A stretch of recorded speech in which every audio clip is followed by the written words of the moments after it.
The first foldable smartphone is here. Again. And you can officially buy it this Friday. Again. Here's what you'll get if you do.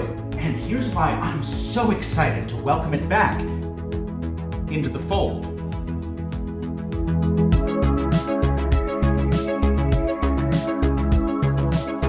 Now, folks, you know I don't normally do unboxings, but this debut is different. As a quick refresher, Samsung rolled out the Galaxy Fold back in the spring, but it wasn't ready for prime time, with design flaws that made it too fragile to survive a normal day.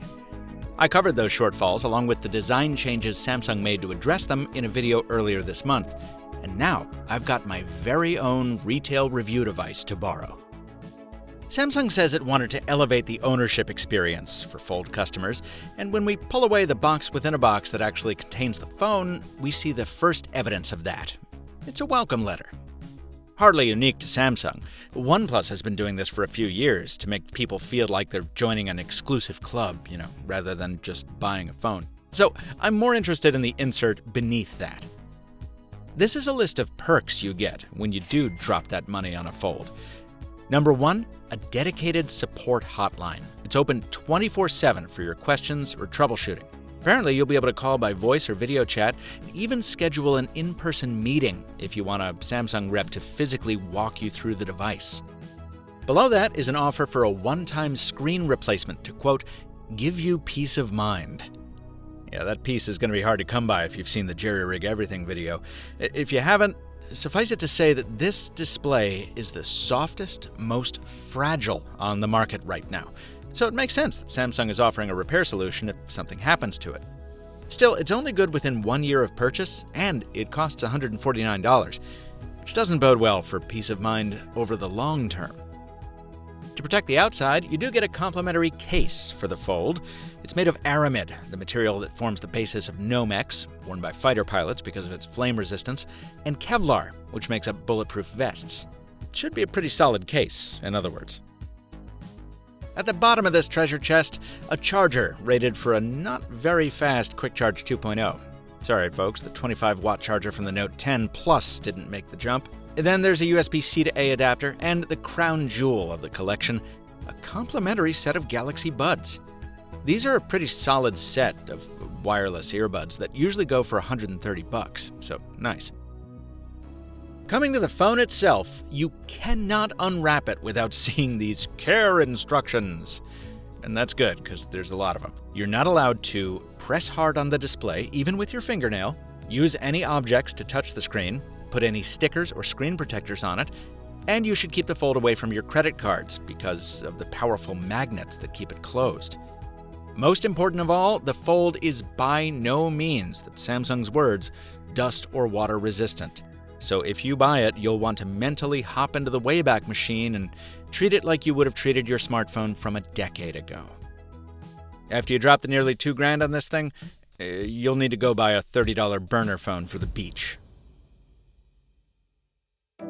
Picking up the redesigned Fold, I get the same feel I reported from Berlin.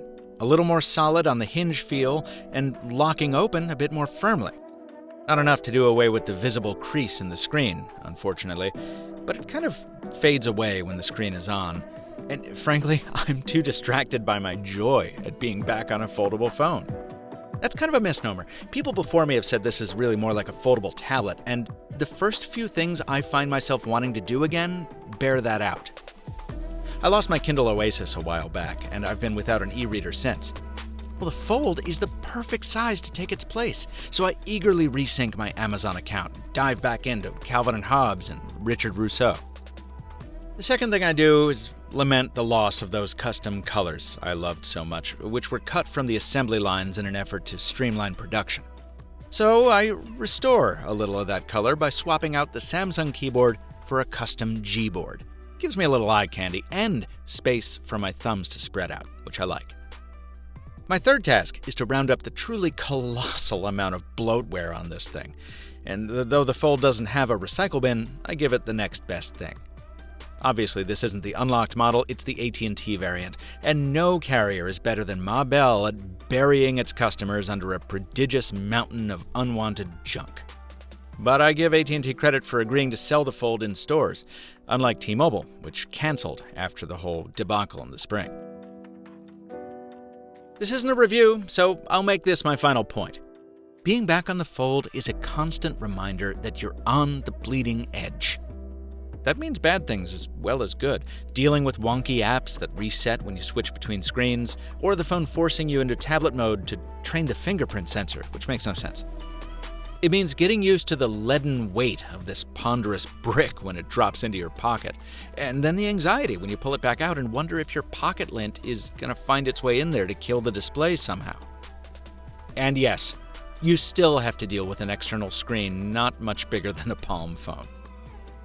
But this is still the first day, so each time I pop it open, it all becomes worth it. Reading a book, taking notes, playing a game, watching a YouTube video, BT Dubs, please like and subscribe. It's like having a tablet that fits in your pocket. Remember how for years some of us begged Google to build multi-window app support into Android, and when we finally got it, we never used it because the screens just weren't big enough? Well, this one is, and big enough to run 3 apps at a time, in fact.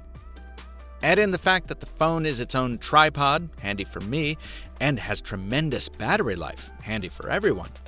And I continue to feel that life on a folding phone is just beginning to reveal its advantages.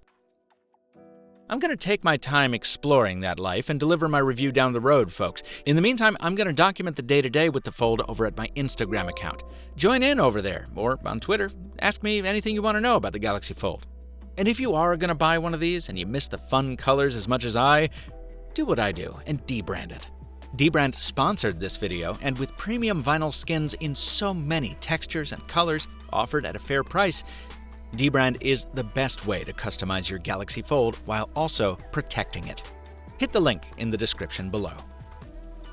This unboxing made possible by a Galaxy Fold review sample provided by Samsung. But I don't do paid reviews. The company provided no compensation in exchange for producing this video, and Samsung was also not offered copy approval. That means they're seeing this for the first time right along with you. Please subscribe to the Mr. Mobile on YouTube if that's the kind of video you'd like to see more of. Until next time, thanks for watching, and stay mobile, my friends.